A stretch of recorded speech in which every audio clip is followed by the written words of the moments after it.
နောက်ထပ်မေးခွန်းတစ်ခုကတော့တပြည့်တော့လူဖြစ်ဖို့ခက်ခဲတယ်ဆိုတာဟုတ်ပါသလားရှင်ဗျအကယ်၍လူဖြစ်ဖို့ခက်ခဲတယ်ဆိုလို့ရှိရင်ဘယ်လောက်ထိခက်ခဲပါသလဲနောက်တစ်ခုကကြတော့ဘလူတွေလှုပ်လို့ရှိရင်လူဖြစ်ပါသလဲဘာတွေလှုပ်လို့ရှိရင်နတ်ဖြစ်ပါသလဲဘာတွေလှုပ်လို့ရှိရင်ဗြဟ္မာဖြစ်ပါသလဲတပြည့်တော့လူတွေမှာအရေးအတွက်အကန့်အသတ်ရှိသလိုဒီနတ်တွေဗြဟ္မာတွေနဂါးတွေဘလူတွေမှာရောအရေးအတွက်အကန့်အသတ်ရှိပါသလားရှင်ဗျာလူဖြစ်ဖို့ခက်ခဲတယ်ဆိုတာမနုဿတ္တဘာဝဒုံလဘောလို့ဆိုတဲ့စာပေရဟုတ်တယ်လို့ပြောမယ်ဒါပေမဲ့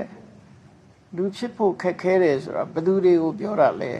ဘယ်သရဝါတွေကိုရည်ညွှန်းတယ်လဲလို့ဆိုမြတ်စွာဘုရားဟောထားတဲ့လက်ကမ်းကြီးဥပမာနဲ့ကာနာကစ္စပောပမာဆိုတဲ့သုတ်တန်အရာဆိုလို့ရှိရင်တော့သူကတရိစ္ဆာန်တစ်ကောင်ရဲ့အနေအထားမှာကြည့်လိုက်မယ်ဆိုရင်သူကစားဖို့ရရဲ့နိုင်ကျင့်ဖို့ရယ်ကံကုန်ခံစားဖို့ရယ်ဒါပဲသူရှိတယ်မှန်ပါဗျာအဲ့ဒီစားဖို့အတွက်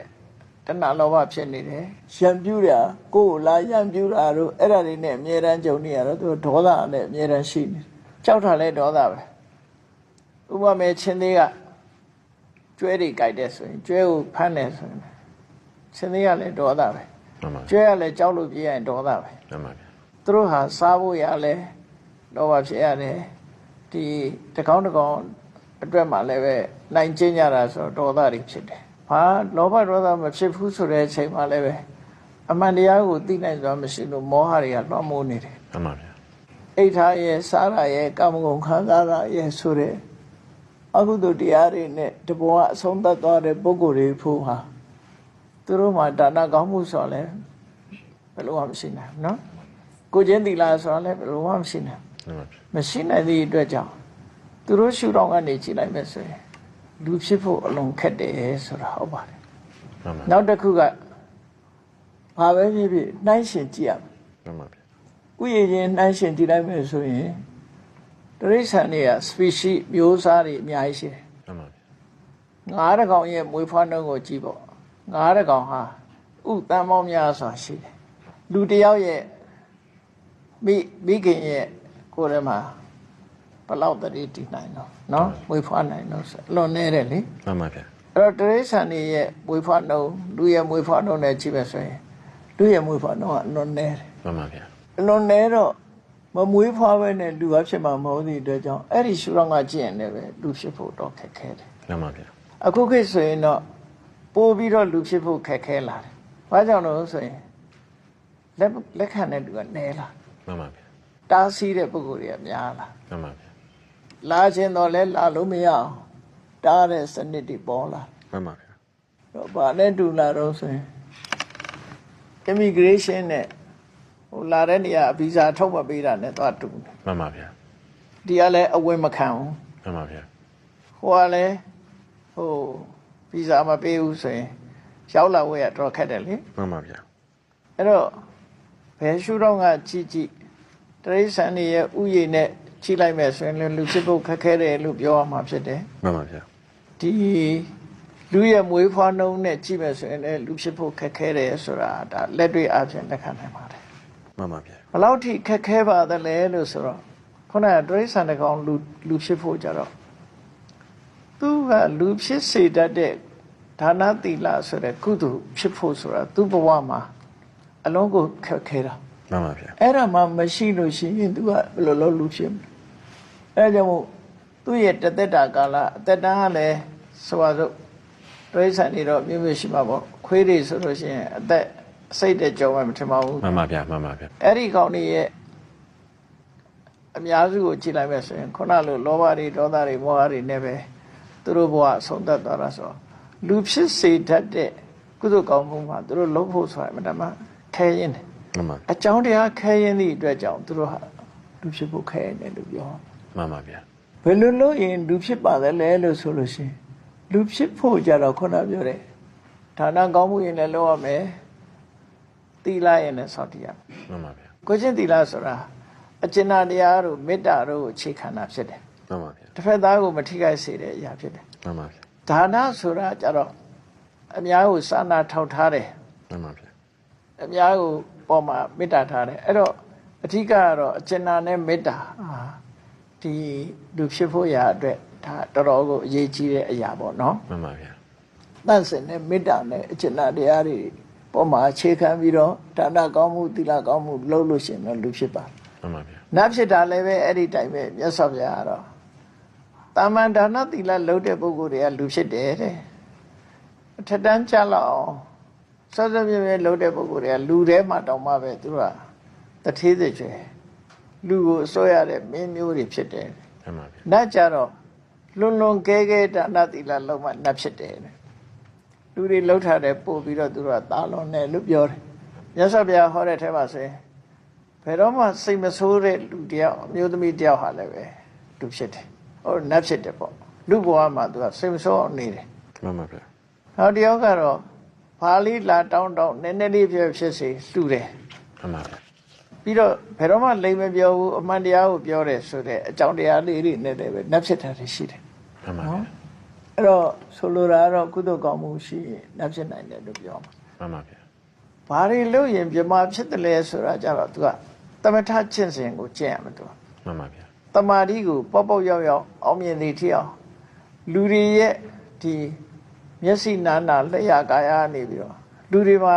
ဘုန်းတို့အခုပြောကြတယ်ပါကြတယ်ဆိုတာမျက်စိကနှစ်သက်စရာအာယုံကိုကြည့်ပြီးပြောတယ် မှန်ပါဗျာ နားကตาရတဲ့အတန်ကိုနားထောင်ပြီးပြောတယ်ဟုတ်တ မှ ယ် န်ပါဗျာမှန်ပါဗျာ နှာခေါင်းကငွေ့ကြိုက်တဲ့အနံကိုနမ်းရှုပြီးပြောတယ်လျှာက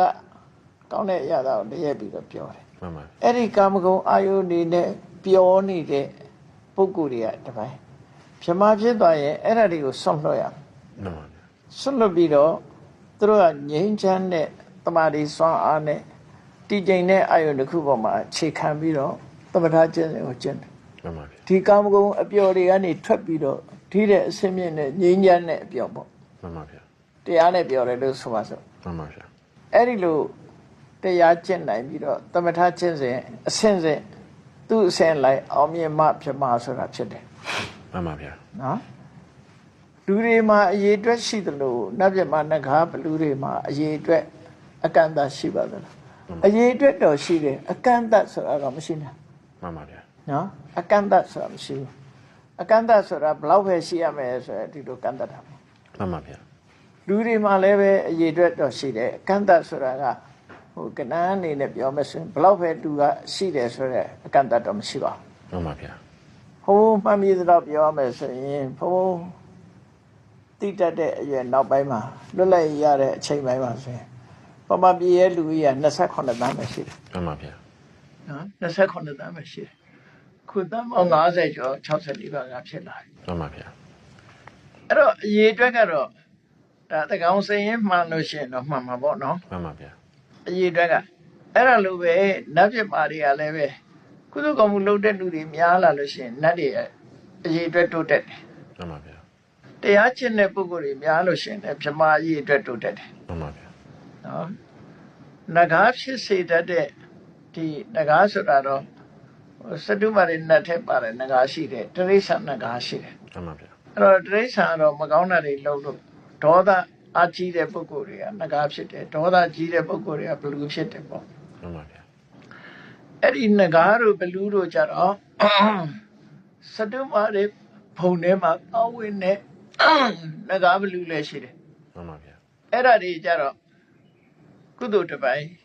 ပါတယ်ပေါ့နော်ကုသိုလ်လုပ်တာတွေပါတယ် မှန်ပါ အဲ့တော့သူတို့မှလည်းပဲဥယျာအတုအယုတ်တော့ရှိတယ်ဘယ်လောက်ပဲရှိရမယ်ဆိုတဲ့အကန့်အသတ်တော့မရှိပါ မှန်ပါဗျာ ဘူးနော် မှန်ပါဗျာနောက်တစ်ခုကတပည့်တော်တို့ကြားဦးတာဒီ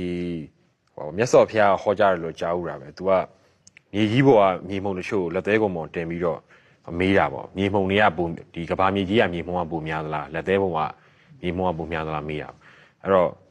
तू ပြောတဲ့ဥစ္စာမှာလည်းပဲလူပြန်ဖြစ်တဲ့လူတွေကနေလူပြန်ဖြစ်တဲ့အရေးအတွက်ကဒီဟောလူတွေကငကိုရှိပြီးသားလူတွေကကဘာမြေကြီးလောက်ရှိရဆိုလူပြန်ဖြစ်တဲ့အရေးအတွက်ကလက်သေးကုန်ပေါ်ကမြေမှုန်လောက်ပဲဖြစ်တယ်လို့တပည့်တော်တို့ဖတ်ဘူးတယ်အဲ့ဥစ္စာမှန်ပါသလားဗျာ အဲ့ဒီဥပမာတော့တခြားနေရာဟောတာပါမြတ်စွာဘုရား မှန်ပါဗျာ နော်တခြားနေရာဆိုတာသစ္စာလေးပါးသိသူမသိသူအဲ့လောက်ထိအောင်ပမာဏကွာခြားတယ်လို့သူတို့ဆိုလိုတာပေါ့ မှ နော် န်ပါဗျာမှန်ပါဗျာ လူဖြစ်ပြီးတော့လူသေးပြီးတော့လူပြန်ဖြစ်တဲ့ပုဂ္ဂိုလ်ကတော့ကမ္ဘာလောကကြီးမှာဒီခလုတ်ကတဲ့ခြိုင်ခြင်းတွေနဲ့မตายရတဲ့တောတောင် ဒီနဲ့ตายရတဲ့ပန်းဥယျာဉ်နေနဲ့ဘယ်အများသလဲဆိုတဲ့ဥပမာနဲ့ပဲဖျားဟောတယ် မှန်ပါဗျာ နော်